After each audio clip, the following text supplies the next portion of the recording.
Oke, mungkin sambil menunggu teman-teman yang masih join, kita mulai dulu.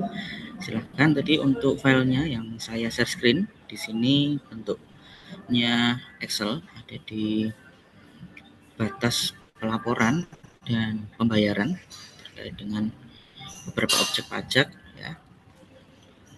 Ada objek pajak untuk masa atau bulanan dan juga untuk tahunan ya, terbagi menjadi SPT masa dan SPT tahunan.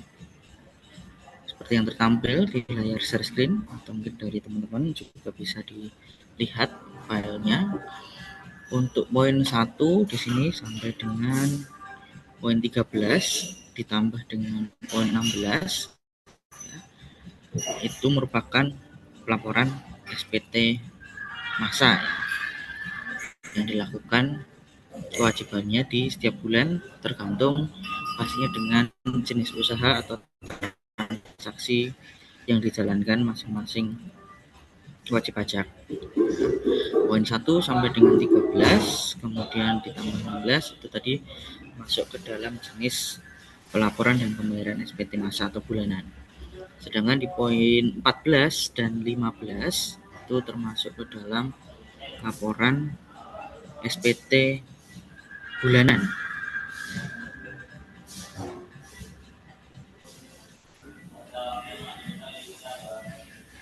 Oke, sebentar.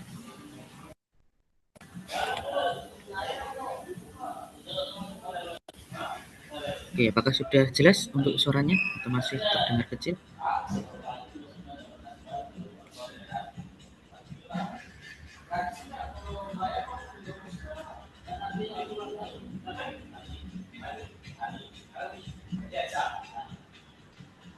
Oke, siap. Saya ulangi kembali untuk file Excel, silahkan bisa dibuka atau yang tertampil di layar. Ini untuk batasan dari pembayaran dan batasan dari pelaporan beserta dasar aturannya. Pastinya nanti kita akan lihat ada di PMK 81 tahun 2024 ya. Nah, untuk SPT sendiri di sini ada beberapa objek pajak terbagi menjadi dua tadi, SPT masa atau bulanan, lalu juga SPT tahunan. Nah, di sini untuk SPT masa ada di poin nomor 1 sampai dengan 13 dan juga poin 16. Itu termasuk ke dalam jenis SPT masa atau bulanan yang kewajibannya dibayarkan dan dilaporkan setiap bulan. Tergantung dari jenis usaha atau transaksi yang dilakukan oleh masing-masing wajib pajak. Jadi tidak semua ya, tadi tergantung jenis usaha dan transaksi yang dilakukan. Kemudian di poin 14 dan 15 ini merupakan jenis SPT tahunan yang pastinya dilakukan kewajibannya 1 tahun sekali ya, untuk SPT tahunan orang pribadi. Di sini poin 14 dibayarkan dan dilaporkannya maksimal 3 bulan setelah tahun pajak berakhir atau tanggal 31 Maret ya, di tahun pajak berikutnya. Kemudian SPT badan 1 bulan lebih lama, yaitu di 30 April atau 4 bulan setelah tahun pajak berakhir. Nah, di sini ada beberapa informasi untuk jenis objek pajaknya tadi dan juga ketentuan pembayaran dan pelaporannya. Di sini ada di poin 1 sampai dengan 13 untuk SPT masa, PPh dan PPN. Di sini khususnya untuk kegiatan membangun sendiri, yaitu pembayarannya maksimal di tanggal 15 bulan berikutnya. Nah, ini bisa dilihat pada PMK 81 tahun 2024 pasal 94. Nah, ini bisa dibuka filenya, salah satu file PDF ya, yang terdapat di link G-Drive dengan file name 2024 PMK Keuangan 81.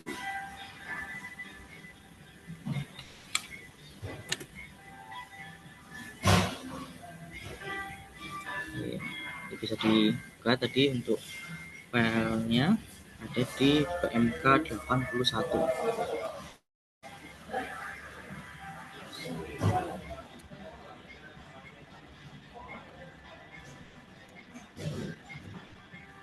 pasal 94.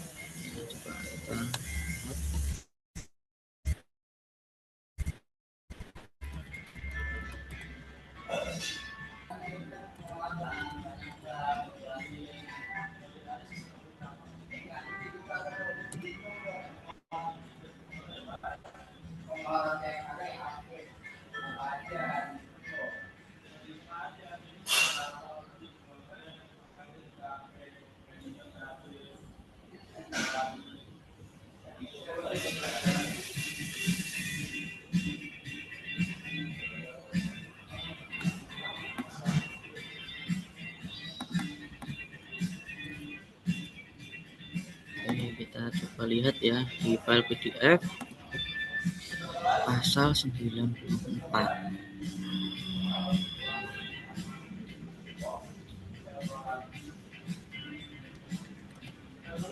Ini teman bisa lihat ada di halaman 78, halaman file PDF-nya. Kemudian di subjudul pasal 94. Di sini bisa di search pasal 94, nanti akan muncul tata cara pembayaran dan penyetorannya SPT masa. Di sini paling lambat tanggal 15 bulan berikutnya, meliputi PPh pasal 4 sampai dengan pasal ada petunjuknya untuk batas waktu pembayaran. Jadi kalau untuk diperpajakan itu setelah dihitung kemudian dilakukan pembayaran lalu dilakukan pelaporannya. Jadi secara singkat, hitung, kemudian bayar, kemudian lapor. Kalau perhitungannya nihil kan berarti pembayarannya nol, tidak ada kewajiban membayar, kemudian pelaporan. Kalau ada perhitungannya tadi berarti kurang bayar, harus dibayarkan dulu maksimal sesuai dengan batasan ketentuannya tadi, kemudian dilakukan pelaporan yang juga nantinya ada batasan pelaporannya sendiri. Di sini contoh batas pelaporan SPT masa PPh tidak ada 5 hari setelah batas maksimal pembayaran tadi ya. Kemudian kalau untuk PPN di sini itu maksimal di akhir bulan berikutnya ya, masing-masing, karena untuk akhir bulan berikutnya ada tanggal 30, ada tanggal 31, ada tanggal mungkin 28 dan 29. Jadi tidak disebutkan tepatnya tanggal berapa, tapi disebutkan batas waktunya sampai akhir bulan berikutnya. Nah, di sini juga sama pembayarannya. Misalkan dibayarkan tanggal 27, kemudian dilaporkan di tanggal 30. Lalu untuk SPT tahunan, di sini masing-masing SPT badan dan SPT OP, batas pembayaran dan pelaporannya sama. Yang pastinya dengan langkah tadi, kalau ada kurang bayarnya pasti harus dibayarkan dulu sebelum dilakukan pelaporan SPT. Kalau untuk SPT tahunan orang pribadi itu di tanggal 31 Maret ya, atau 3 bulan sejak tahun pajak berakhir, baik pembayaran maupun pelaporan. Misalkan setelah dihitung tanggal 31 Maret mau dibayarkan dulu, misal kurang di tanggal yang sama juga. Untuk SPT tahunan badan juga sama, di tanggal 30 April tahun pajak berikut, baik batas pembayaran maupun batas maksimal pelaporan. Oke, lebih seperti itu ya. Nah, di sini ada ketentuan atau catatan bagaimana jika tanggal batasan yang sudah disampaikan atau sudah ditentukan tadi merupakan nih hari libur atau mungkin tanggal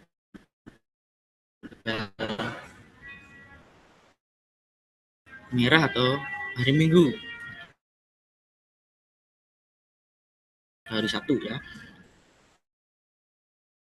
Nah, di sini atau ada hal batas pembayaran maupun pelaporan yang bertepatan dengan hari libur di kewenang.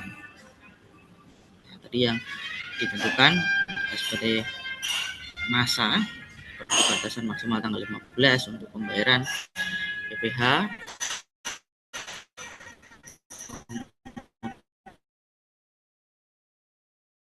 dan pelaporannya tanggal 20.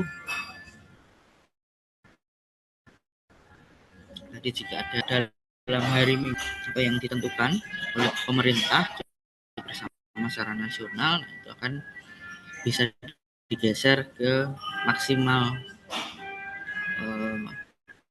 pembayaran maupun pelaporannya di hari berikutnya, sehingga tidak akan dikenakan sanksi administrasi maupun sanksi bunga. Jadi ya, ketentuannya. Tabel batasan pembayaran dan pelaporan ada yang ditanyakan atau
oke, mungkin ada yang ditanyakan sambil jalan, nanti silahkan bisa ditulis di room chat Zoom atau langsung open mic, boleh silahkan teman-teman yang ada yang ditanyakan atau ada yang disampaikan.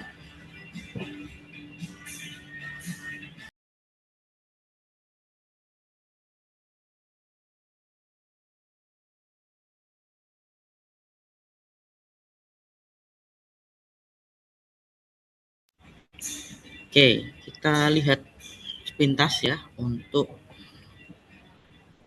pengisian atau cara pembuatan laporan SPT tahunan, terkhususnya untuk SPT tahunan wajib pajak badan yang di tahun ini, di tahun 2025 sudah menggunakan sistem Cortex ya. Jadi sebelum tahun 2025 menggunakan sistem DJP online, atau sebelumnya melewat aplikasi namanya iSPT yang harus diinstal dulu di komputer atau laptop, kemudian diisikan. Setelah itu hasilnya nanti di-upload atau diunggah di web SPT, web DJP online. Jadi yang paling terakhir kemarin menggunakan e-form ya, untuk pengisian laporan SPT tahunan wajib pajak badan. Untuk pertama kali di tahun 2025 ini nanti menggunakan sistem Cortex, jadi online di web Cortex ya. Dan pengisiannya di website Cortex. Yang pastinya kalau untuk akun realnya sudah memiliki dan teraktivasi untuk Cortex-nya.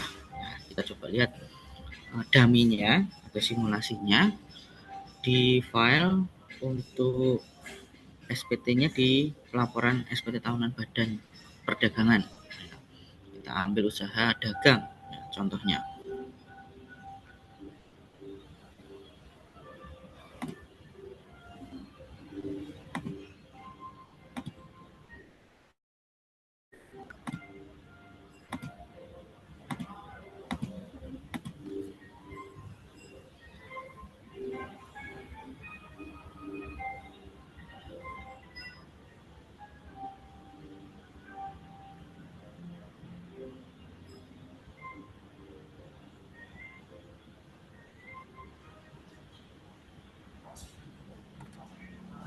Nah, ini contoh simulator untuk tampilan pengisian di SPT tahunan badan ya, dengan contoh untuk PT NYA wajib pajak badan bergerak di bidang perdagangan. Kemudian metode pembukuannya style accrual, lalu tahun buku yang dipilih yaitu tahun 2024 Agustus sampai dengan Juli 2025. Kemudian di sini ada pernyataan atas pembukuannya diaudit oleh kantor akuntan publik. Nantinya harusnya dipilih sesuai dengan pernyataan yang ada oleh wajib pajak, yaitu diaudit oleh kantor akuntan publik atau KAP. Lalu penghasilannya terdiri dari ada usaha dagang, jadi terkait dengan usaha itu 5 miliar, kemudian ada sewa gudang atau sewa tempat sebesar 200 juta, nantinya akan dipotong PPh final atas sewa sebesar 10%. Lalu penghasilan lainnya yaitu berupa dividen sebesar 50 juta yang dikecualikan dari objek pajak penghasilan. Kemudian ada informasi tambahan jika terdapat bukti potong dari pihak lain yang dapat dikreditkan sebesar 5.500.000. Kemudian terdapat aset bergerak dan tidak bergerak termasuk bangunan yang atas pencatatnya dihitung menggunakan metode garis lurus dengan pembebanan pada laporan keuangan untuk biayanya. Nah, ini secara singkat. LO-nya tadi perdagangan, metodenya stelsel aktual, laporan keuangannya audited, omset kurang dari 50 miliar, nanti menggunakan perhitungan fasilitas pasal 31E. Nah, seperti apa nanti kita akan coba lihat perhitungannya. Karena untuk SPT tahunan badan terbagi menjadi 3 kelompok sebetulnya, atau 3 bagian ya, berdasarkan omset usaha. Jadi kalau omsetnya di bawah 4,8 miliar setahun ya, menggunakan tarif PPh final 0,5%. Ya, tapi dengan ketentuan untuk PT CV ada batas maksimalnya, yaitu CV selama 4 tahun, kemudian PT selama 3 tahun. Jika omsetnya di bawah 4,8 miliar setahun. Dengan menggunakan tadi tarifnya 0,5% dikali omset atau laba kotor, peredaran bruto maksudnya, peredaran bruto atau penjualannya, karena bukan dari laba bersih. Jadi bagian paling atas dalam laporan keuangan yaitu peredaran bruto, omset atau penjualan, itu nanti yang dikalikan 0,5%. Itu jika omsetnya kurang dari 4,8 miliar setahun. Kemudian yang kedua, kelompok dengan omset di atas 4,8 miliar sampai dengan 50 miliar setahun. Jadi bisa tadi 5 miliar, bisa 10 miliar, ya, kemudian bisa 30 miliar dan seterusnya, yang ada di jarak atau range 4,8 sampai dengan 50 miliar, nanti menggunakan fasilitas pasal 31E ini. Jadi ada perhitungan tersendiri nanti. Kemudian yang di atas 50 miliar ya, omsetnya setahun, itu nanti dihitung dengan tarif 22% dari laba bersih ya. Seperti itu. Jadi ada pengelompokannya tapi dari omset, kemudian dasar perhitungan tarifnya jadi ada yang dari omset, ada yang dari laba bersih. Nanti kita masuk ke contoh kelompok tadi yang kedua, berarti di antara 4,8 sampai dengan 50 miliar setahun omsetnya. Lalu ada kredit pajak, ada pengurang pajak maksudnya. Kemudian ada laporan keuangan, ada aset, dan statusnya nanti SPT-nya kurang bayar. Jadi setelah dihitung ada nominal pajak yang harus dibayarkan dulu sebelum dilaporkan. Yang dimaksud SPT tahunan kurang bayar. Nah, ini tampilan laba rugi. Teman bisa lihat juga di file PDF-nya.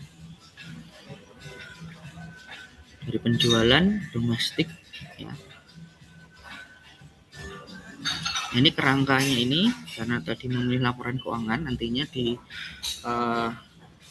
lampiran SPT akan tertampil kurang lebih seperti ini tabelnya. Nanti bisa disesuaikan untuk nominalnya, dimasukkan dengan kode akun yang sudah tercantum ya. Kita akan lihat simulasinya. Nah, di sini kemudian ada perhitungan HPP. ada pembelian, kemudian persediaan awal, persediaan akhir, laba kotornya 3,5 miliar. Lalu ada pendapatan lainnya, jadi atas dividen 50 juta. Kemudian biaya-biaya atau biaya operasional, ada gaji, pengusutan, kemudian bunga, ada umum dan administrasi, dan denda pajak penghasilan. Lalu pendapatan non usaha, jadi ada sewa rukan atau sewa gudang atau sewa tempat 200 juta, kemudian ada beban non operasional 20 juta, sehingga dihasilkan laba sebelum pajak itu sebesar 1.600.000.000 sekian. Nanti tampilannya kurang lebih seperti ini, terbagi menjadi ada beberapa, yaitu ada non objek pajak tadi dividen kolomnya, yang dikenakan pajak final juga ada, tadi ada dari sewa atas penghasilan sewa gudangnya, sewa tempat. Koreksi fiskal, ini yang dimaksud koreksi fiskal itu apalagi koreksi fiskal positif ya, ada dua, fiskal positif, fiskal negatif. Kalau fiskal positif itu mengurangi biaya, jadi belum tentu semua biaya yang dicantumkan bisa dibiayakan, karena ketentuan perpajakan ada koreksi fiskal positif dan negatif. Kalau secara akuntansi tertampil semua atas pengeluaran ya, sebagai biaya di sini, tapi secara pajak ada koreksi fiskalnya. Kalau positif berarti mengurangi biaya ya, jadi terkoreksi biayanya, sehingga nanti mengakibatkan labanya bertambah atau lebih besar jika terjadi koreksi fiskal positif. Atau kebalikannya, koreksi fiskal negatif itu berarti menambah biaya, otomatis nanti akan menurunkan laba bersihnya. Nah, ada ketentuannya memang apa saja biaya yang dikoreksi fiskal positif, terutama ya di sini. Yang contohnya di sini denda bunga pajak penghasilan. Nah, ini atas denda atau bunga keterlambatan ya, itu tidak dapat dibiayakan sesuai ketentuannya di sini, dikoreksi fiskal positif. Maka nanti akan dihasilkan perhitungan secara fiskal. Komersial itu sesuai dengan laporan keuangan wajib pajak, fiskal nanti yang menjadi dasar perhitungan pajak. Sampai dengan laba kotor di sini masih sama antara komersial dan fiskal sesuai. Kemudian pendapatan operasional lainnya, pendapatan lain yang tidak termasuk objek pajak tadi berarti kosong. Kemudian untuk biayanya di sini yang terkoreksi tadi biaya denda dan bunga pajak penghasilan ya. Maka yang bisa dihitung sebagai pengurang untuk biaya operasional sebesar 2.037 juta sekian ya, karena terkoreksi 40 juta. Nah, di sini juga ada koreksi untuk penghasilan yang dikenakan PPh final karena sudah dipotong PPh final pajaknya, jadi tidak masuk ke dalam perhitungan fiskal di tabel kolom final. Kemudian untuk biaya non operasional juga sama dikoreksi fiskal positif karena tidak berkaitan langsung dengan kegiatan usaha, maka tidak dapat dijadikan sebagai pengurang atau biaya usaha, sehingga laba yang dihasilkan di sini sebesar 1.462.000.000 sekian. Nanti yang menjadi dasar perhitungan pajaknya. Kita lihat di tampilan berikutnya.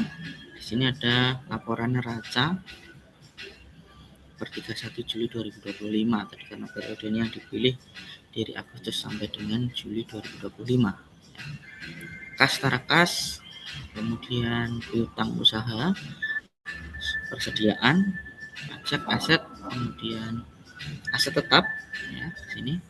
Lalu di bagian pasifa ada hutang pihak ketiga, hutang pajak, kemudian ada hutang jangka panjang dan ekuitas ya, modal, laba ditahan, laba tahun sebelumnya, dan ekuitas lainnya. Ini sesuai dengan di laba tahun berjalan. Sehingga total untuk neraca ada di nominal 49 miliar 977 juta rupiah. Ini kredit pajaknya atas pemotongan PPh pasal 23 berupa jasa dan PPh pasal 22. Ya, di sini transaksi dengan pihak pemerintah dengan tarif 1,5%, kemudian atas jasa di sini tarifnya 2%.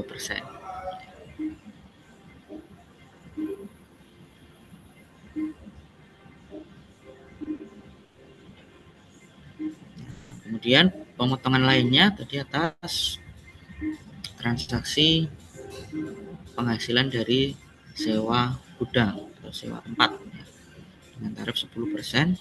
DPP-nya atau nominal sewanya 200 juta, PP-nya 20 juta. Kemudian bukti pemotongan yang diterima di sini. Kemudian juga ada dividen untuk penghasilan yang dikecualikan dari objek pajak.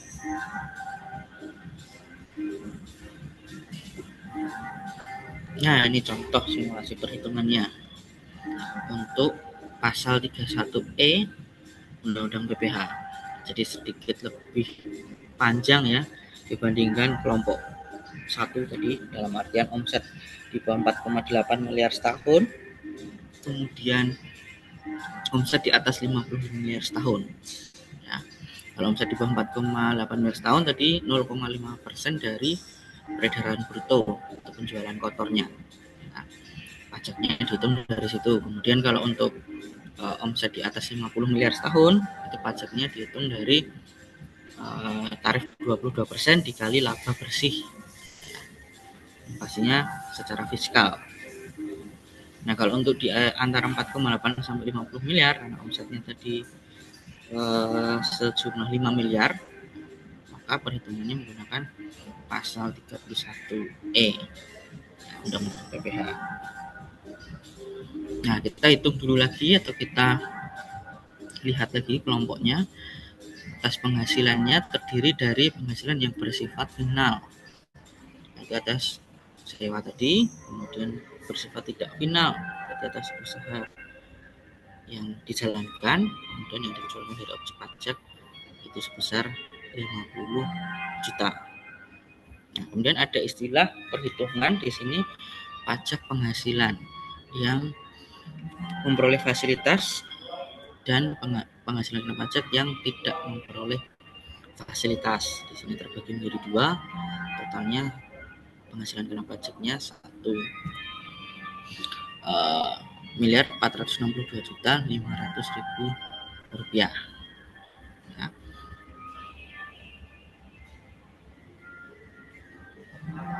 Nah, lalu PPh yang dihitung juga terbagi menjadi dua, yang memperoleh fasilitas dan yang tidak memperoleh fasilitas. Sebentar saya buatkan simulasi perhitungannya untuk perolehan angka tersebut ya, supaya nanti bisa dilihat dapatnya dari mana. Sebentar, izin saya buatkan dulu.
Nah, ini tampilan dari perhitungan PPh terutang pasal 31E Undang-Undang PPh ya.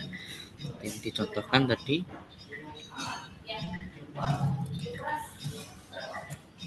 ada perhitungan yang mendapat fasilitas. Ya, di sini terhitung dengan rumusan ya, jadi 4,8 miliar. Di sini merupakan angka tetap ya, rumusan dari perhitungan tersebut ya, jadi 4,8 miliar kemudian dibagi dengan total omset yang tadi sudah dihitung ya, 5 miliar 250 juta, lalu dikalikan dengan penghasilan kena pajaknya ya, totalnya tadi 1 miliar 462 juta 500 ribu rupiah. Dari perhitungan ini tadi dihasilkan senilai 1 miliar 337 juta sekian yang dimaksud dengan penghasilan kena pajak yang mendapat fasilitas ya, tadi terbagi menjadi dua ya, bagian penghasilan yang mendapat fasilitas dan nantinya penghasilan yang tidak mendapat fasilitas. Kalau kita jumlahkan totalnya sama ya. Kemudian di bagian A ini dikalikan tarif 11%. Maksudnya mendapat fasilitas, artinya di sini dari tarif 22%. Tarif PPh badan dikali 50%. Nah, maksudnya ini ketemunya 11%. Ini merupakan fasilitasnya yang dimaksud fasilitas. Dari tarif PPh badan 22%, kemudian dikalikan 50% atau secara sederhana dihitungnya sebesar 11%. Maka akan dihasilkan perhitungan PPh terutang untuk yang mendapat fasilitas sebesar 127 juta sekian. Lalu perhitungan yang tidak mendapat fasilitas tadi dari total penghasilan kena pajak dikurangi yang mendapat fasilitas, di sini dihasilkan penghasilan kena pajak yang tidak mendapat fasilitas ya. Kemudian dikalikan tarif PPh badannya 22%, lalu dihitung dengan dihasilkannya sebesar 27 juta sekian.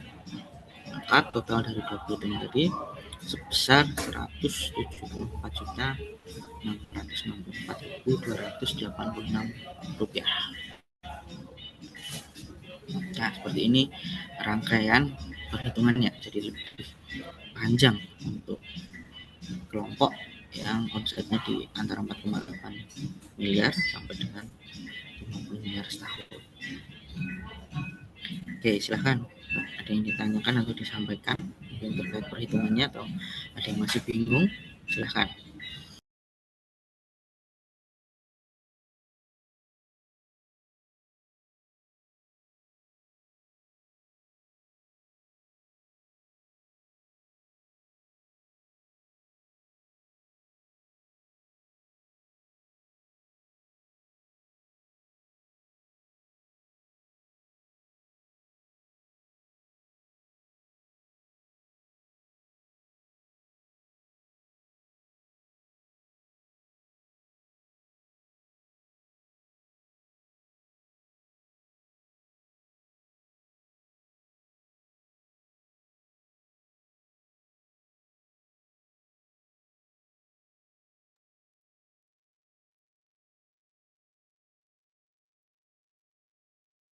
Pak, bisa tanya, Pak?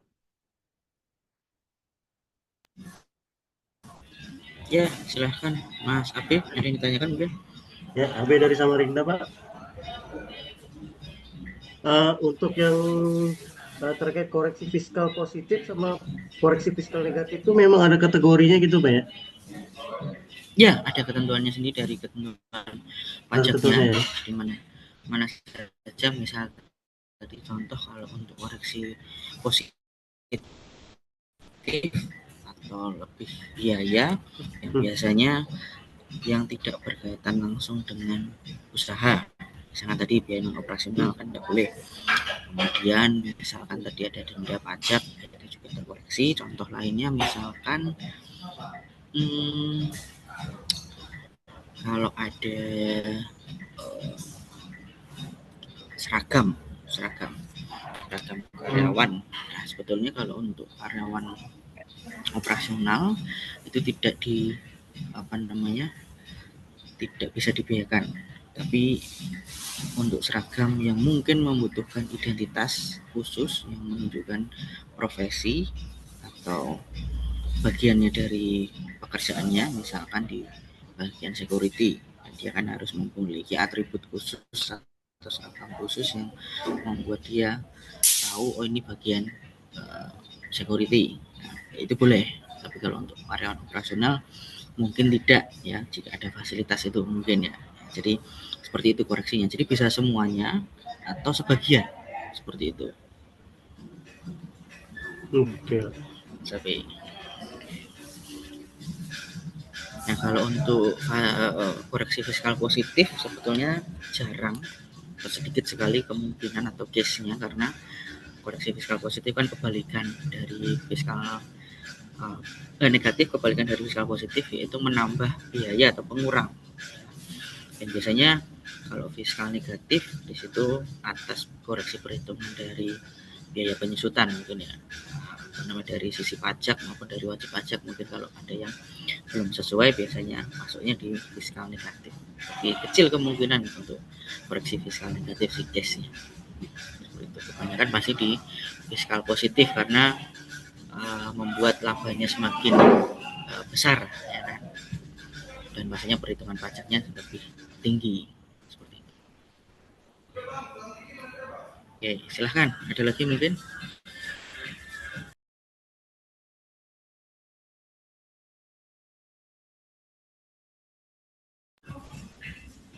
Oke, dari teman-teman yang lain mungkin ada yang diinginkan terkait dengan perhitungannya tadi pasal 1E. Yang perhitungan Excelnya ini nanti dikasih, Pak. Dikasih ya, Pak? Oke, siap. Jadi saya kirim nanti, tambahkan di link G-Drive, nanti teman-teman bisa update lagi linknya supaya bisa di download kembali ya untuk Excel-nya. Siap. Makasih, Pak. Oke.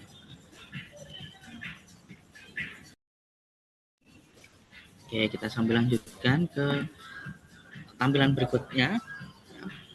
Jadi perhitungan BPH terutang ya.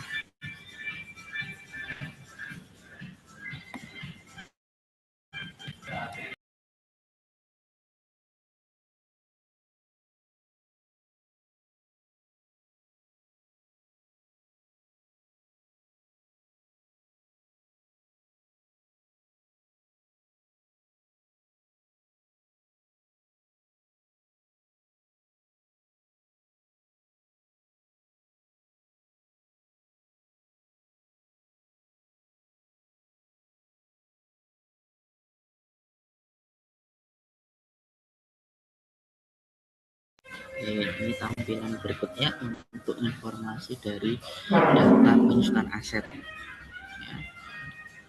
Ada jenis aktiva, ada berwujud, dibagi menjadi beberapa kelompok sesuai dengan ketentuan akuntansi ya. Di sini ada furniture, kemudian kendaraan angkutan, motor roda 3 yang diperoleh tahun bulan dakwanya, unit atau satu set, kemudian nominal perolehan yang diperoleh di tahun tersebut dulu. Kemudian masa manfaat aset di sini sudah sesuai dengan ketentuan perhitungannya ya, akumulasinya untuk kelompok 1 itu 4 tahun.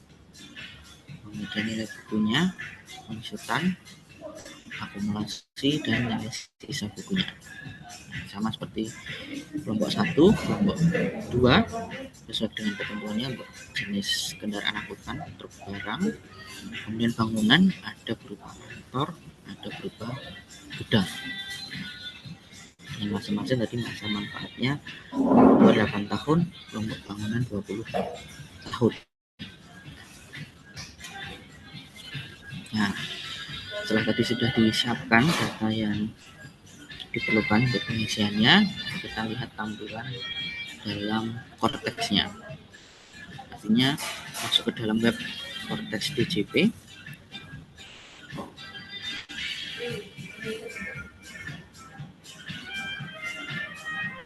Nah, ini ada beberapa pengisian ya dan validasi pada lampiran-lampiran yang ada di menu SPT tahunan badan.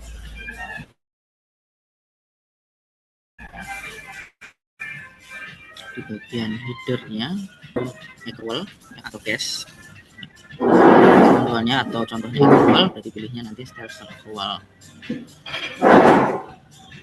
Nah, dia akan diminta untuk melakukan cek atas dasar profilnya yang sudah diisi apakah sudah sesuai. Lalu untuk bagian laporan keuangan dari jenis usahanya dan laporan auditnya apakah diaudit atau tidak. Nah, nanti akan diarahkan akan ada pilihannya. Jadi nanti di laman Korestek ada pemilihan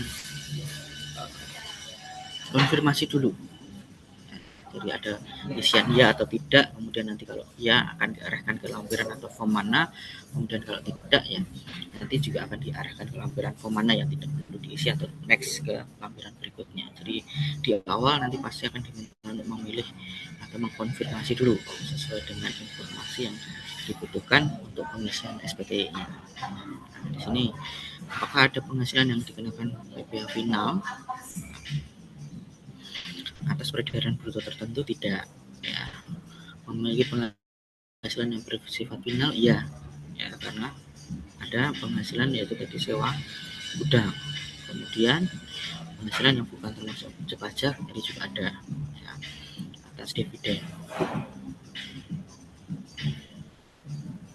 Nah, di bagian D untuk perhitungannya penanaman modal tidak ada, SDM tidak, kemudian kompensasi kerugian tidak, kemudian fasilitas tidak, tarif pajaknya. Nah, ini nanti akan juga ada pilihan menggunakan tarif PPh pasal 31E.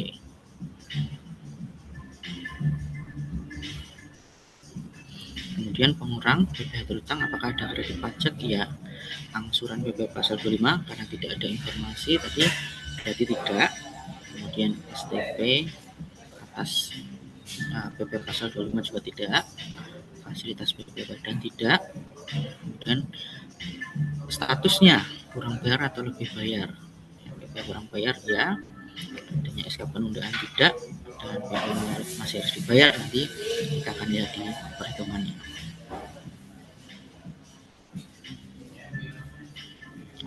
Kembali lagi di bagian G, perhitungan angsuran PPh pasal 25 tidak ada. Pernyataan transaksi melakukan biaya penyusutan ada, tadi ada daftar penyusutannya.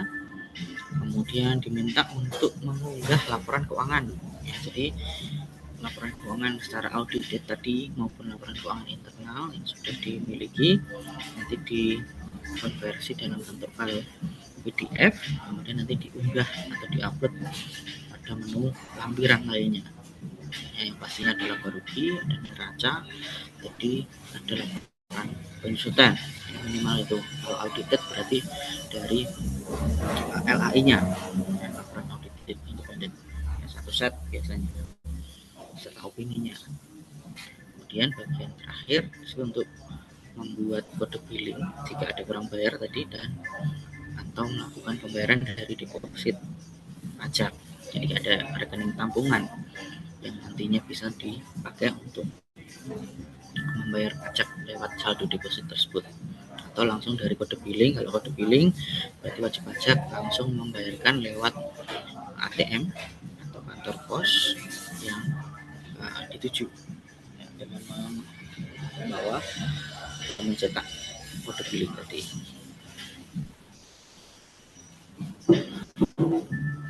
Nah, nanti skenario nya lampiran-lampiran,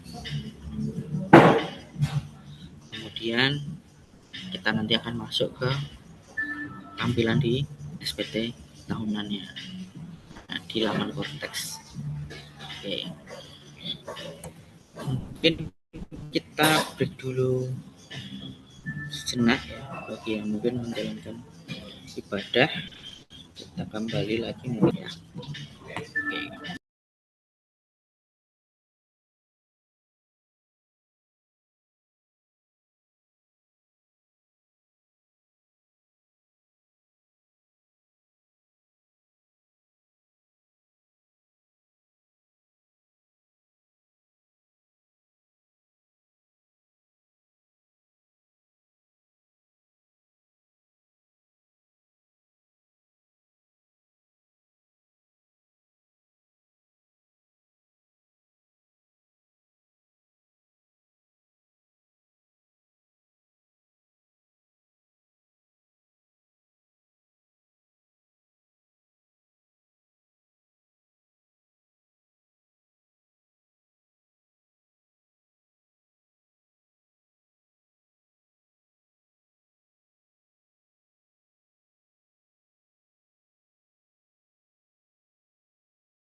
Oke, kita lanjutkan.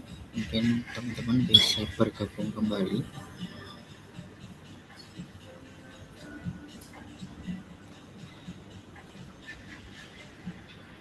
Silahkan jika ada yang ditanyakan atau disampaikan sebelum kita masuk ke tampilan pengisian ya di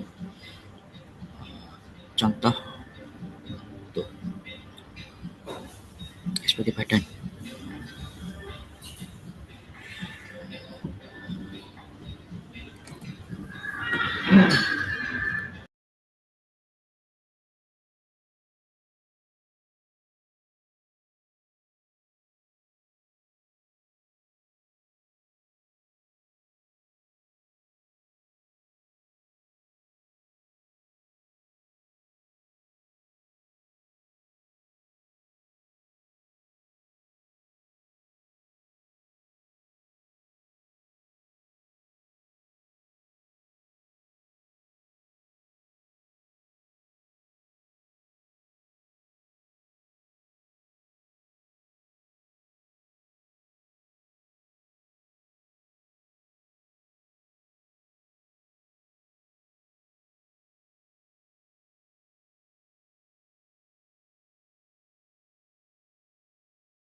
Oke, kita masuk di tampilan yang pertama ya, untuk login di Cortex webnya ada di sini ya, secara resmi. Kalau untuk dummy-nya, teman-teman bisa masuk di simulator Cortex ya.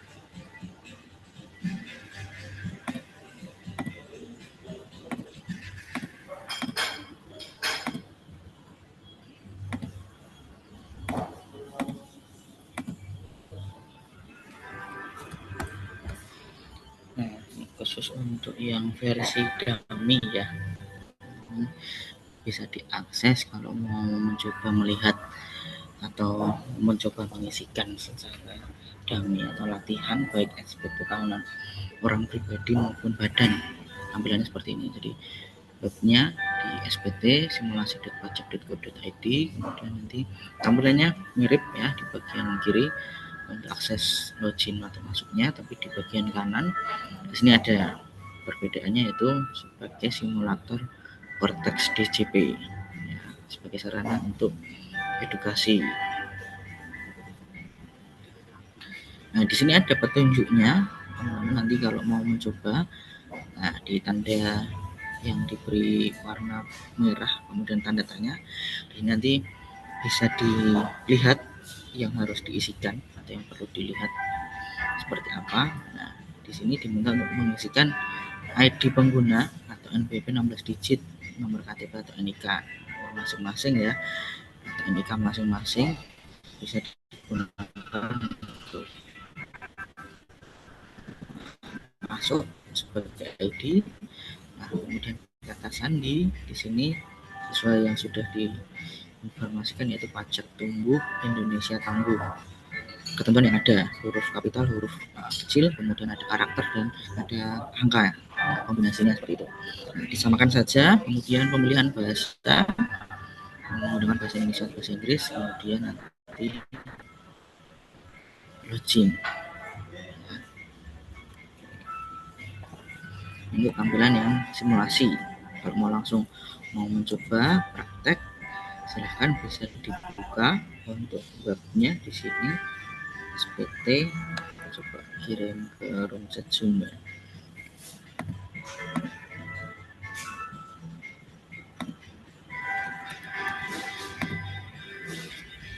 silahkan, linknya sudah saya kirim ke room chat Zoom, itu bisa diakses sebagai simulasi atau contoh untuk mencoba mengisikan SPT tahunan orang pribadi maupun SPT tahunan badan.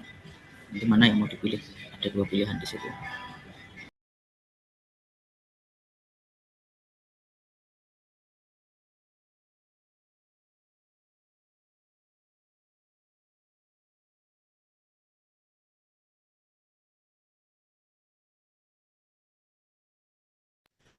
Nah, nanti pada waktu masuk atau login akan terlihat tampilan awal seperti ini.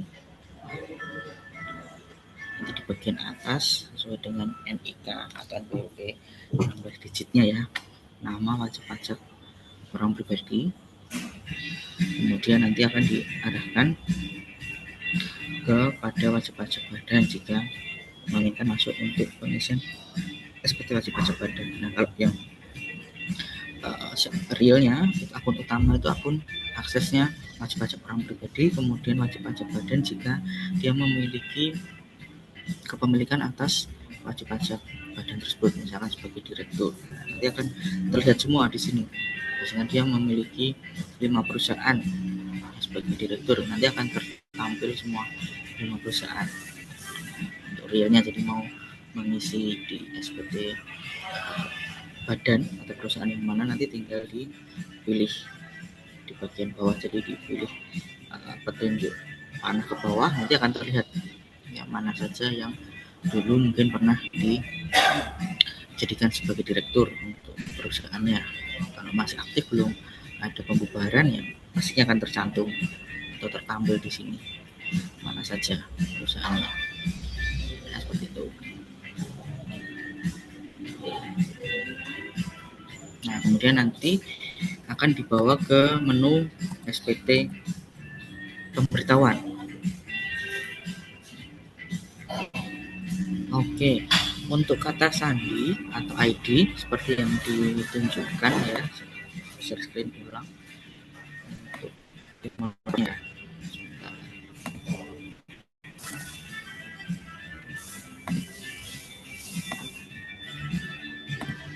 Di sini ada petunjuk merah, warna merah. Nah, nanti teman-teman bisa diklik saja. Nah, di sini akan tertampil, nanti akan diarahkan petunjuk yang seharusnya. Jadi bisa diisi menggunakan NPWP 16 digit atau NIK masing-masing. Nah, NIK yang ada di KTP silahkan bisa diisikan 16 digit. Lalu untuk kata sandinya di sini juga tertampil kata sandi yang dimasukkan, yaitu pajak tumbuh Indonesia tangguh ya, dengan kombinasi huruf besar, huruf kecil, kemudian ada karakter sama angkanya. Kemudian silahkan nanti dipilih bahasa yang digunakan lalu login.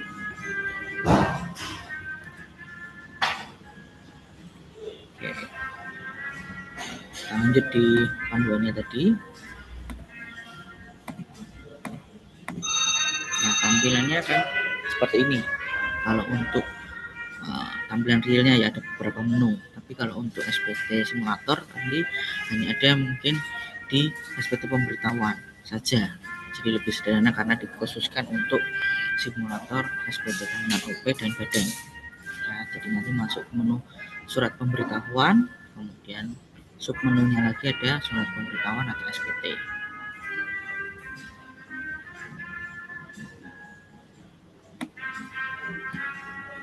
Nah, nanti akan diarahkan ke SPT tahunan badan karena tadi sudah dipilih untuk SPT tahunan badan. Akan tampil ke menu pembuatan konsep ya, ada nanti urutan statusnya, posisinya ada di mana ya, baru dibuat konsepnya atau masih menunggu pembayaran atau sudah dilaporkan, ditolak atau mungkin dibatalkan. Kita buat konsep dulu, kita klik menu buat konsep atau baru, atau kalau di simulator nanti ada di situ sudah ada yang tertampil di satu baris di sini, tinggal nanti diedit masuk ke dalam tampilan SPT-nya. Nah, ini untuk realnya ada beberapa pilihan jenis objek pajaknya, diarahkan pada SPT Padang. Kemudian periodenya dipilih jadi Agustus sampai Juli 2025. Jenis SPT atau modelnya normal, dalam arti belum pernah ada laporan sebelumnya ya, untuk periode tersebut. Jadi istilahnya normal. Kalau ada perubahan atau revisi setelah dilaporkan itu namanya pembetulan. Nah, karena ini belum pernah ada sebelumnya untuk periode tersebut, di tahun pajak tersebut, maka untuk awal itu disebutnya normal. Nah, seperti ini nanti tampilan untuk induk SPT-nya. Jadi ada beberapa menu atas, induk, kemudian L2, L11B di sini. Atas daftar kepemilikan, kemudian perhitungan biaya, memilih lampiran mana saja yang dilengkapi sesuai dengan pernyataan singkat sesuai dengan kondisi wajib pajak badan. Jadi seperti yang disampaikan di awal tadi, ada perlu konfirmasi ya, dari wajib pajak untuk menentukan nanti mau diarahkan kemana sesuai dengan data yang sudah disiapkan tadi tampilannya. Nah, misalnya seperti ini bagian header.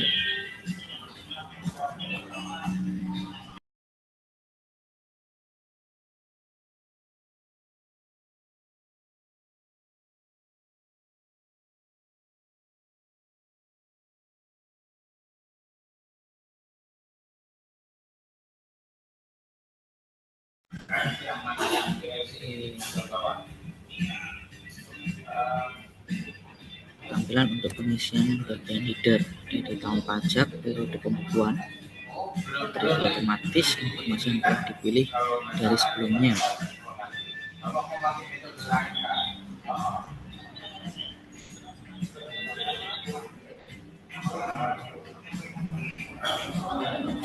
Kemudian wajib pajak memilih metode pembukuan. Tadi ada setelah accrual, ada setelah forecast.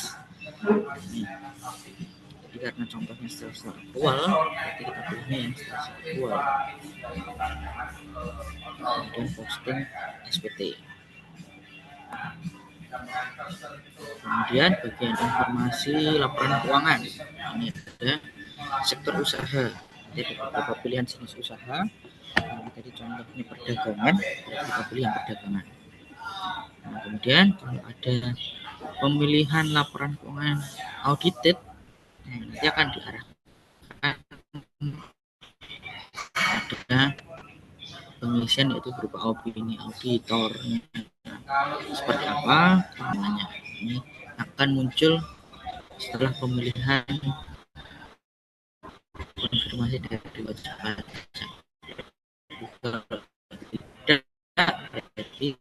Tidak akan muncul pengisian pilihan berikutnya. Nah, di sini awalnya maka akan muncul beberapa opsi konfirmasi pertanyaan lagi yang harus diisikan.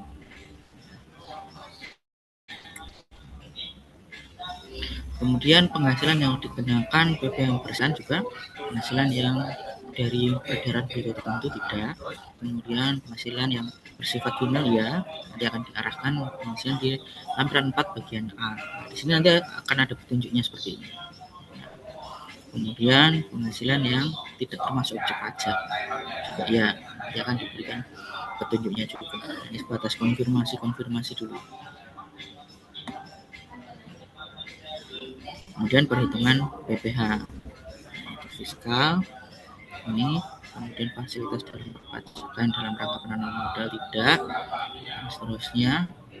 Bagian fiskal juga tidak ada, fasilitas pengurang juga tidak ada.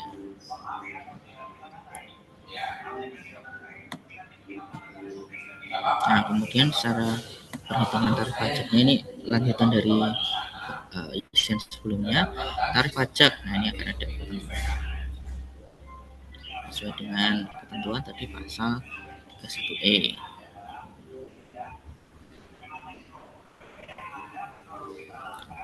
Lalu pengurang, apakah ada kredit pajak dari luar negeri atau dipungut oleh pihak lain? Ya, karena ada pemotongan PP pasal 23 dan PP pasal 22 tadi ya. Kalau untuk fasilitas BPH badan tidak.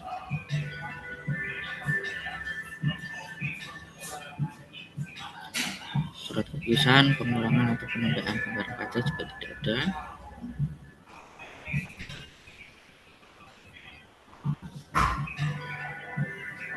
Dan angsuran PP 25 juga tidak ada. Nah, pernyataan transaksi mengorbankan biaya penyesuaian atau amortisasi fiskal ya, sebetulnya tidak. Konfirmasi pernyataan transaksi.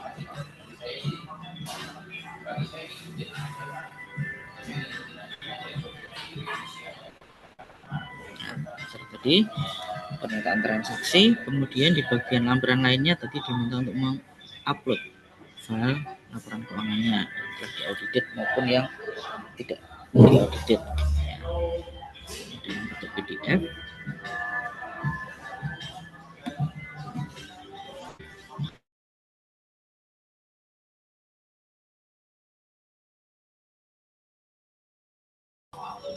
Kalau ada keuangan konsolidasi wajib pajak yang berupa grup punya audit, ini ada beberapa menu atau tampilan bukti pembayaran zakat jika ada, karena nanti akan sebagai pengurang ya. Kalau tidak ada, tidak perlu dipilih atau diupload. Jika setelah selesai mengunggah atau mengupload file lampiran tadi, kemudian di bagian paling bawah pernyataannya di sini akan terisi secara otomatis, kemudian dilakukan simpan konsep. Pastinya di checklist dulu di bagian kiri.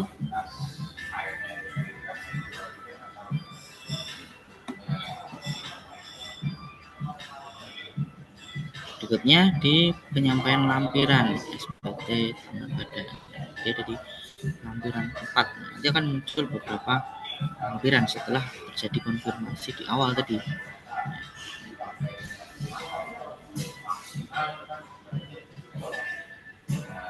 Nah, di sini laporan keuangan perusahaan dagang. Tampilannya seperti yang dicontohkan tadi, ada beberapa kolom, nanti diisikan nominalnya. Untuk nama akunnya bisa dilakukan pengubahan sesuai, mau disesuaikan dengan penamaan laporan keuangan yang ada atau yang sudah dibuat, silahkan.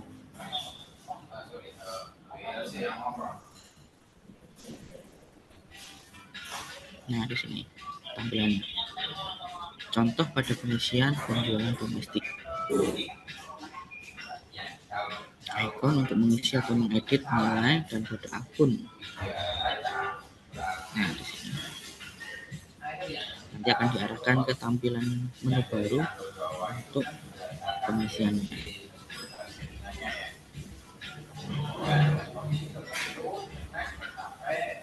Nah, untuk yang biaya tadi koreksi fiskal positif,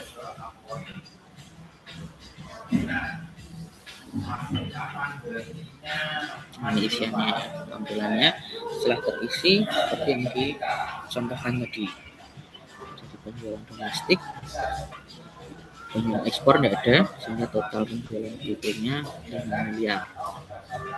Kemudian pengurang mungkin jika ada, seperti atur potongan penjualan atau penyesuaian penjualan jika ada.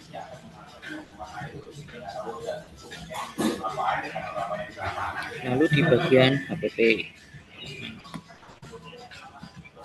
sama sesuai yang cantumkan dalam laporan keuangan untuk pengisian.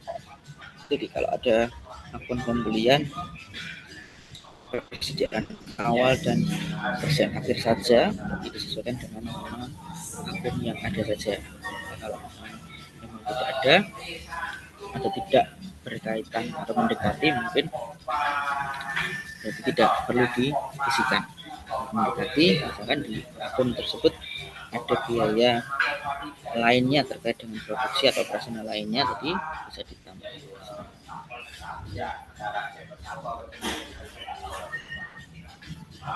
Dan ada pendapatan lainnya, jadi dari dividen ya.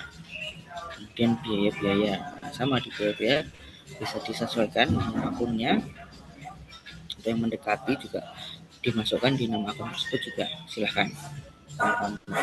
Mengedit tapi menggunakan nama akun yang sudah tersedia yang mendekati silahkan, atau mau diedit tadi silahkan sesuai dengan nama akun yang ada di laporan keuangan.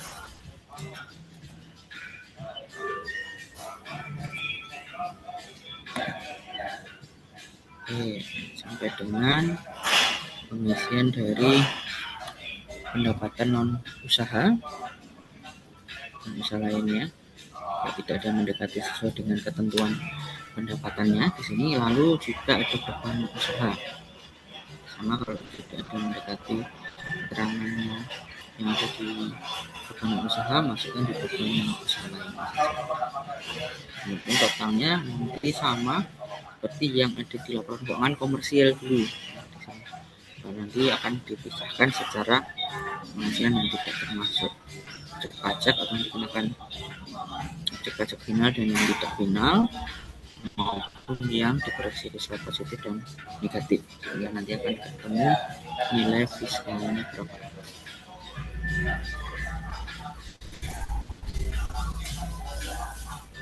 Ini untuk tampilan neracanya juga bisa disesuaikan untuk nominal yang dan akun yang ada di laporan keuangan. Nah, di sini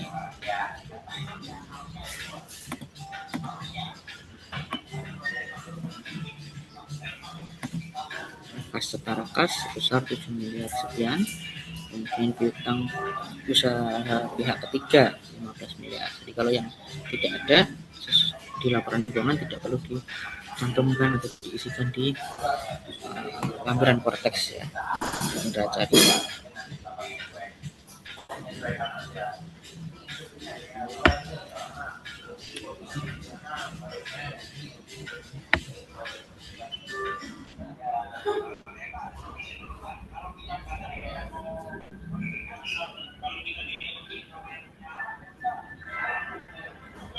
nah, ini tampilan neraca.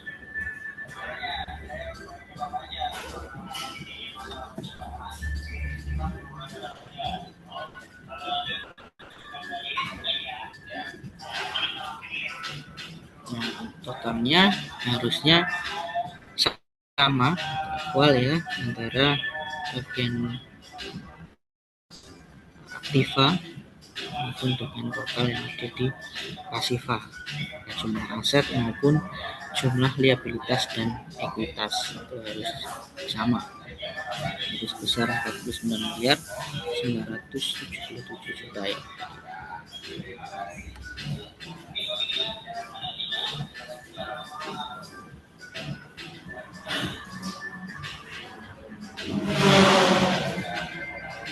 Ini daftar kepemilikan. Nah, ini bisa dilihat dari akta pendirian perusahaan. Jadi yang tercantum itu siapa saja, kemudian nanti modal yang di stoknya berapa masing-masing, terus dan modal sahamnya berapa dan stok.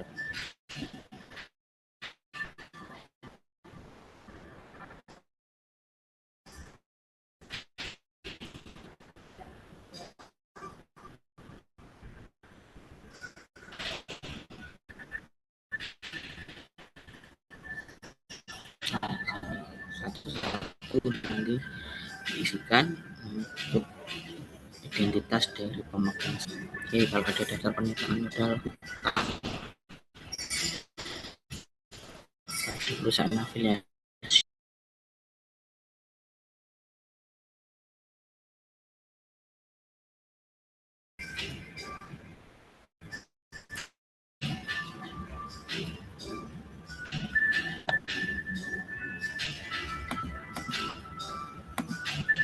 nah nanti akan tertampil pada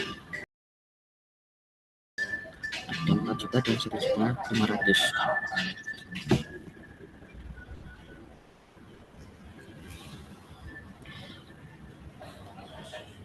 Kemudian daftar penghasilan yang bukan objek pajak, tadi yang bersifat final, sekarang yang bersifat final dan bukan objek pajak. Kalau tadi pemotongan kredit pajak ya, sekarang yang bersifat final tadi ada sewa gudang. Nah di sini nomor NPWP, nama pemotong, transaksinya pastinya, dan objek pajaknya di sini sewa tanah dan atau bangunan pilihannya. Lalu dasar pengenaan pajaknya tadi sebesar 200 juta, tarifnya 10%, biayanya sebesar 20 juta. Nah, akan masuk ke satu baris ya, di bagian penghasilan yang bersifat final.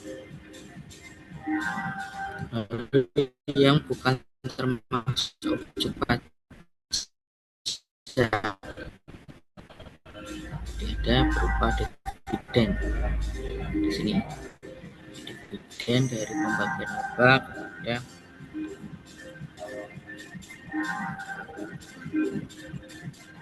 yang akan juga masuk ke dalam daftar satu baris di penghasilan yang tidak termasuk objek pajak.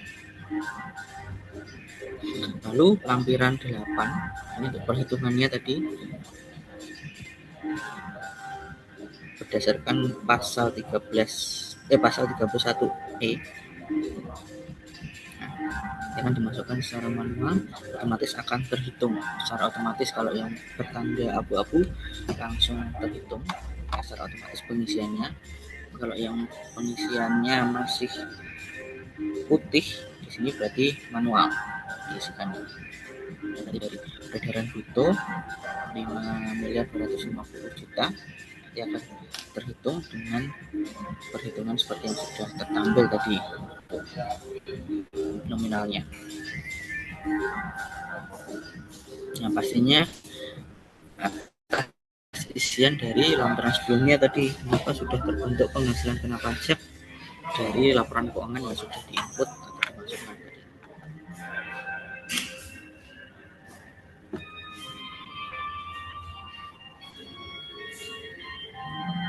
Ini penghasilan kena pajaknya jadi atas PP terutang 174 juta, namun karena ada kredit pajak sebesar 5.500.000, maka yang harus dibayarkan PPh pasal 29-nya di sini 6 sebesar 169.164.280. Nah ini yang harus dibayarkan dulu sebelum dilakukan pelaporan SPT tahunan atau submit nantinya. Lalu untuk tahun berikutnya ada pembayaran angsuran PP pasal 25 setiap bulannya itu sebesar 14.097.024 rupiah yang dibayarkan setiap bulan nanti. Nah, ini nanti juga akan menjadi kredit pajak atau pengurang PP pasal 25 di laporan berikutnya. Untuk laporan yang tercantum di sini tidak ada tampilan untuk perhitungan PP pasal 25 ya. Nah, baru dihitung di setelah pengisian PPh terutang. Ini menjadi dasar untuk tahun berjalan berikutnya.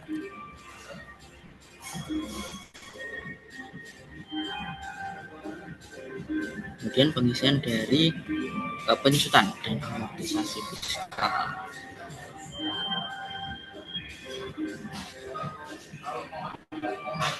Sesuai dengan aset yang ada tadi, untuk pengisiannya ada di jenis harta, tahun buku perolehan, kemudian nominal perolehan dan nilai sisa buku awal tahun.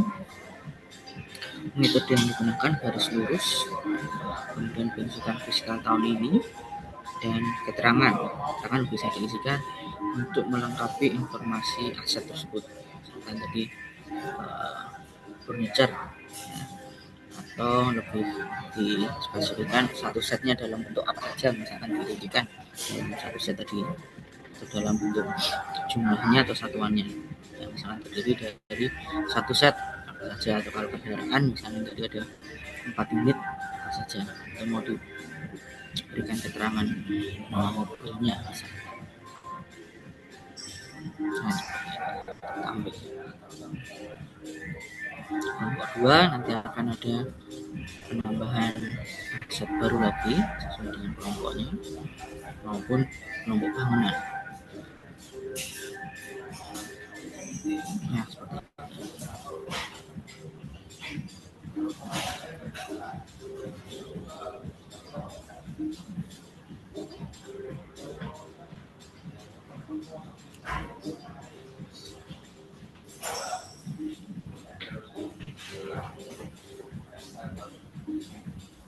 Nah, ini perhitungan untuk rata-rata saldo utang.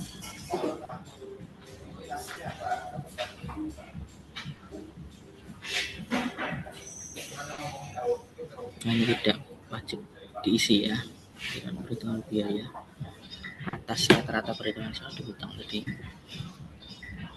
Lalu di bagian induk kembali, ya, dilakukan pengecekan atau review kembali atas pengisian yang sudah dilakukan.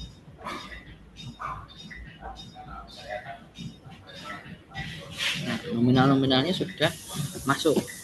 Tadi di awal belum ada karena baru konfirmasi. Setelah diisikan pada lampiran itu masuk ke di lampiran induk seperti itu.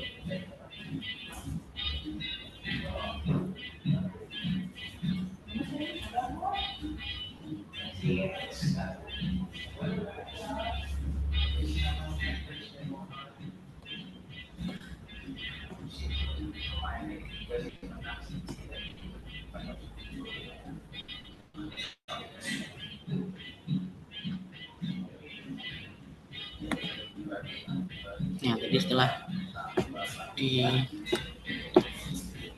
review kembali pengisiannya, terakhir di bagian pernyataan, karena tadi simpan konsep di awal, kemudian setelah dilakukan pengisian dengan pernyataan yang benar, dan terakhir dipilih tombol bayar dan lapor. Nah, di sini yang petunjuk nomor 5.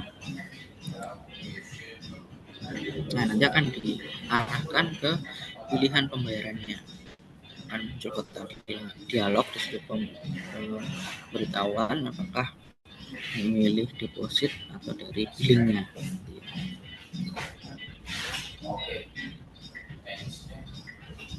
Kemudian akan diminta untuk mengisikan tanda tangan elektronik. Pastinya ini sudah dilakukan pada waktu aktivasi juga di awal. Jadi diminta untuk membuat kode otorisasi atau istilahnya di sini passphrase, penandatangan elektronik. Jadi mau disamakan dengan password di awal tadi, misalkan ya untuk realnya, atau dibuat beda dengan password untuk login di awal. Mau disamakan atau beda silahkan, yang penting menggunakan kombinasi dari huruf kapital, huruf kecil, kemudian angka dan juga karakter sebagai tanda tangan elektronik di sini. Setelah itu disimpan dan konfirmasi tanda tangan. Jadi pemilihan pembayarannya mau buat atau dari deposit, kalau depositnya cukup mau pilih deposit silahkan, kalau mau pembuatan dari billing berarti harus dibayarkan lewat bank atau kantor pos.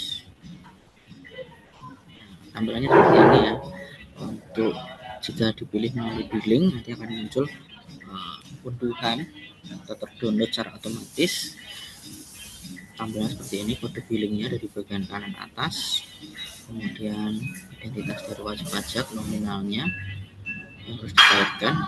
Nah, ini batas masa aktif billingnya, bukan batas masa aktif nanti harus membayarnya maksimal ini, tapi ini masa aktif billing.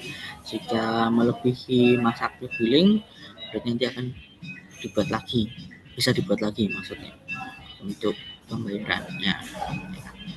Jadi kurang lebih di sini 6 hari biasanya untuk batas masa aktifnya. Nah, setelah dibayarkan, ini tampilannya ya, seperti dilaporkan. Masuknya di dilaporkan. 7 hari untuk billingnya. Akan masuk ke menu SPT yang dilaporkan. Kalau tadi SPT menunggu pembayaran, kalau memang belum dibayarkan, kemudian setelah dibayarkan otomatis akan masuk ke SPT yang dilaporkan. Nanti bisa dilihat tanda terima pelaporannya atau pengisiannya juga. Memang beda dengan tampilan bentuk e-form ya atau formulir SPT sebelum-sebelumnya, tapi intinya sama dalam arti cara pengisian, hanya saja tampilannya aja yang berbeda dengan formulir manual maupun formulir e-form kemarin. Kalau ini tanda terima elektronik ya, yang secara otomatis nanti tadi bisa dicek di sini dengan unduh, bentuknya juga langsung masuk di email yang terdaftar pada Cortex dulu pada waktu aktivasi. Di sini tampilan SPT-nya bisa diunduh juga atau di-download juga. Ya, itu kurang lebih tampilan untuk pengisian SPT tahunan wajib pajak badan.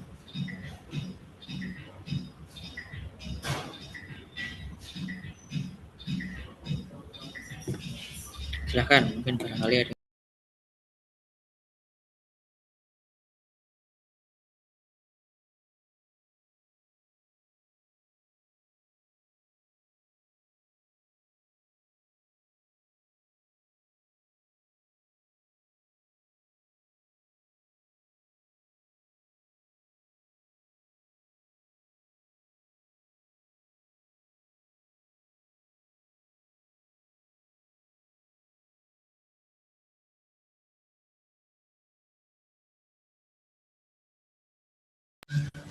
Oke, untuk pengisian tadi bisa dicoba di web yang sudah saya share link webnya untuk simulator ya.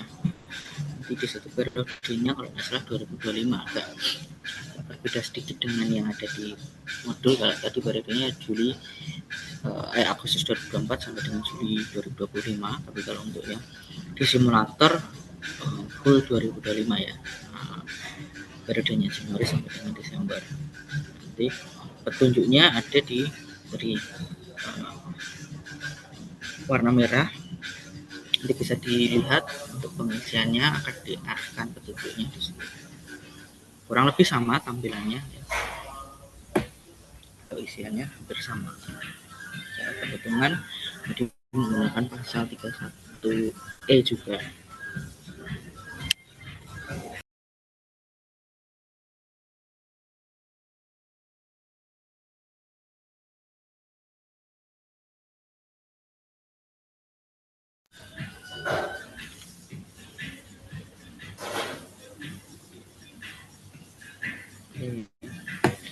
Barangkali yang ditanyakan atau disampaikan terkait SPT badan atau mungkin yang lainnya, silakan.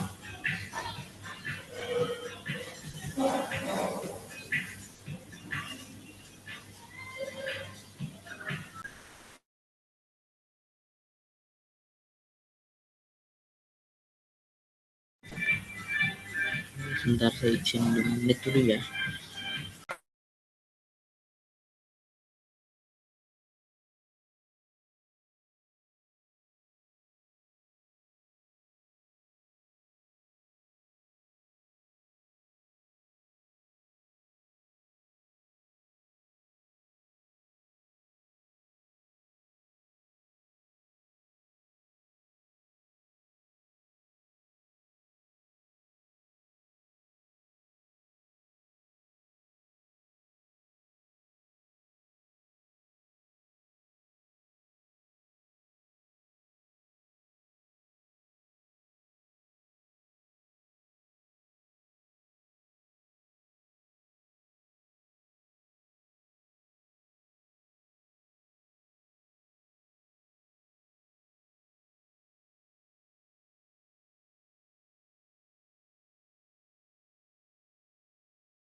Oke, silahkan.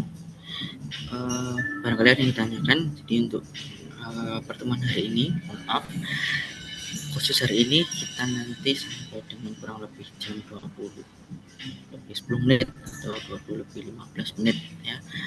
Jadi kita lanjutkan lagi di pertemuan berikutnya di jam yang sama, dari jam sekitar 18.15 ya, atau setengah 7 sudah bisa kita mulai lagi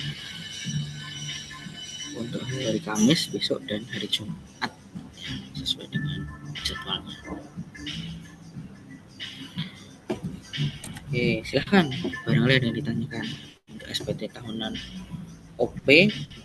Jadi bisa diakses juga di web yang sudah ada di Romchat Zoom. Kalau orang pribadi yang lebih dekat dulu untuk pelaporannya di SPT tahunan orang pribadi, silahkan. Kalau untuk SPT badan wajib ya membuat laporan keuangan yang pastinya persiapannya mau dia profit non profit, kemudian statusnya misalkan masih nihil, dalam arti nihil mungkin belum menjalankan usaha karena sudah terdaftar NPWP cuman belum ada transaksi usaha, misalkan tetap dilampirkan laporan keuangan. Pastinya kalau belum ada transaksi usaha berarti kan dari pendapatannya kosong, kemudian biaya juga kosong, mungkin hanya di bagian neraca dari posisi modal dan aset atau aktiva, baik dari kas dan secara kas atau terbentuk dalam bentuk aset tetap ya, seperti itu. Jadi kalau untuk wajib pajak badan tetap harus disediakan laporan keuangan. Kalau untuk yang audited biasanya yang wajib di atas 50 miliar, tapi kalau di bawah itu mau ada laporan audited dari KAP silahkan, boleh-boleh saja. Oke, seperti itu untuk SPT tahunan wajib pajak badan.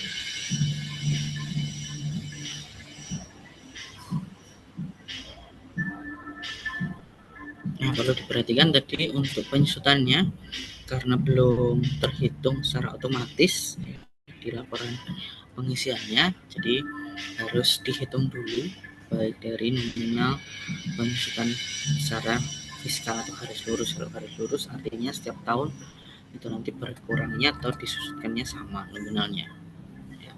Anggap saja kita mulai dari periodenya Agustus 2023 tadi, berarti di tahun pajak yang berjalan, misalkan di tahun 2025, berarti sudah ada 1 tahun penyusutan penuh ya. Jadi dari nominal perolehan aset dibagi masa perolehan aset ya, biasanya masuk ke dalam penyusutan tahun pajak berjalan.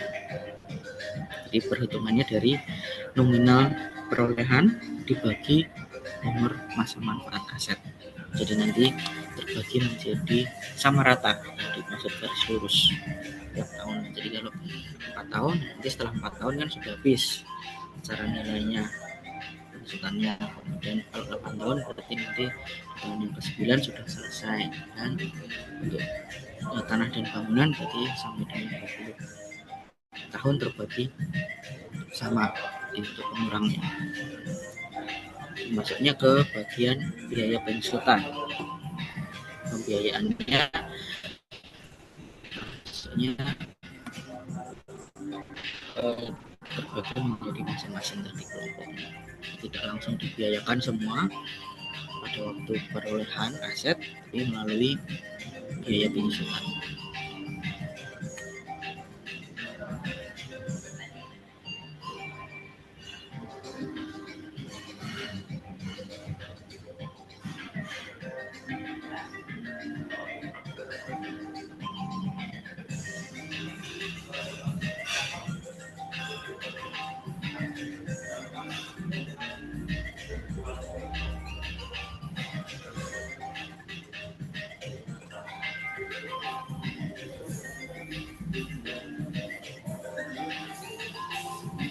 Nah, untuk kredit pajak juga sama tadi,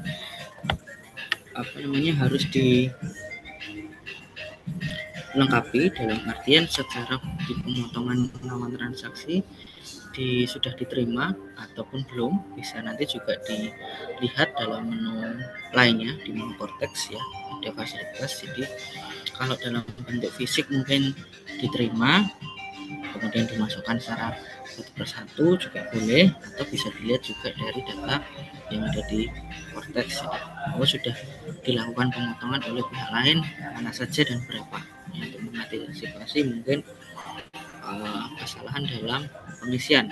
Misalkan ada 5 bukti potong yang harus dikreditkan, nah, tapi mungkin secara fisik baru diterima 3.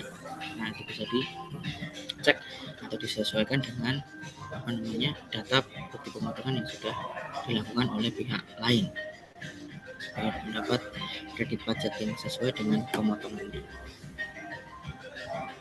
BPA pasal 22 maupun 23 ya, biasanya buat transaksi ini.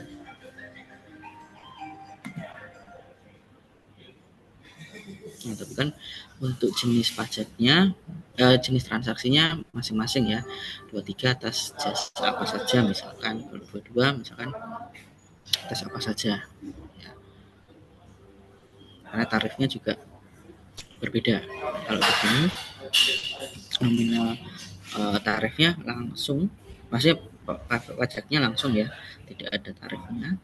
Berarti kan harus diketahui ini atas transaksi apa. Nah, itu bisa dilihat dari bukti potongnya. Kalau laporan bukti potongnya terlihat nanti dasar pengenaan pajaknya apa, seperti apa, kemudian tarif pajaknya berapa, muncul nominal PPh-nya.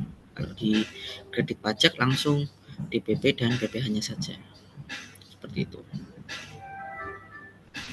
Itu kurang lebih biasanya yang perlu diperhatikan dalam pengisian, karena berkaitan dengan pihak lawan transaksi maupun tadi perhitungan konsultan yang biasanya mungkin agak sedikit terjadi selisih jika perhitungannya kurang sesuai dengan perhitungan petugas pajak atau ketentuan pajaknya. Nanti akan mengakibatkan koreksi fiskal tadi, baik positif maupun negatif.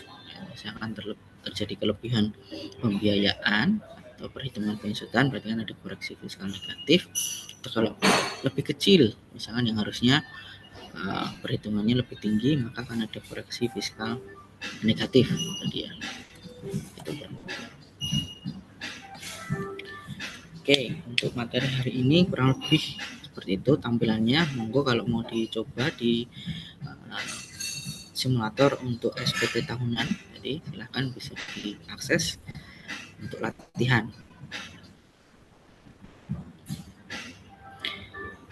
Oke, sekali lagi silahkan sebelum saya kirim mungkin ada yang ditanyakan atau disampaikan.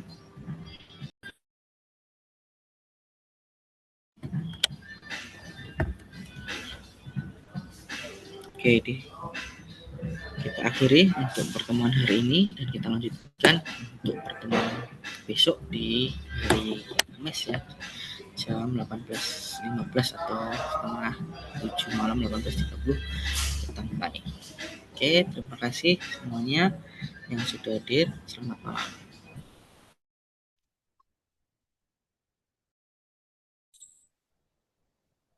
Terima kasih Pak Beni.